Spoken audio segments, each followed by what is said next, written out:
My husband loves Fellini movies, and I love his films, but I need to hear them on mute. It saturates all my senses. I mean, it's bizarre and it's abstract and totally like one of those crazy dreams you've had. But I didn't know he had this book, so it was my husband's birthday in November, and I wanted to give him something that he liked. But I decided to Google Fellini dreams to see if there's anything, bridging my taste with Dimitri's, and I found this book. So Federico Fellini, The Book of Dreams, is a gigantic book. And just so you have an idea, it's so big.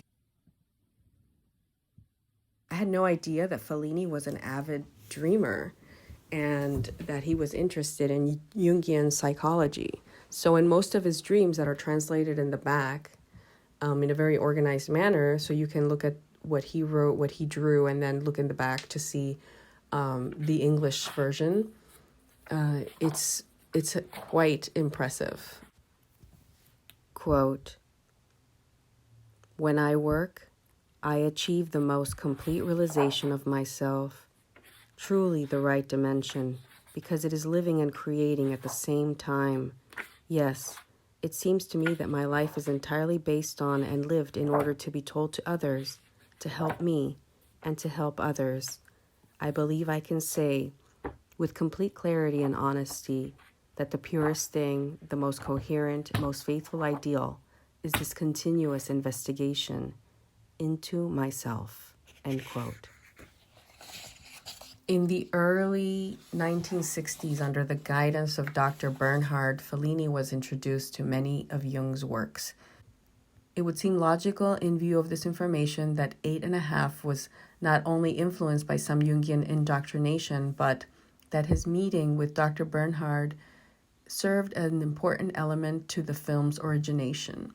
Specifically, Fellini acknowledged that Jung's theories fostered the creativity within him that the church had tried to suppress in his youth. Quote, "My discovery of Jung was important, very important, not in changing what I did, but in helping me understand what I do. Jung confirmed for me in an intellectual way what I had always felt, that being in touch with your imagination was a gift to be nurtured."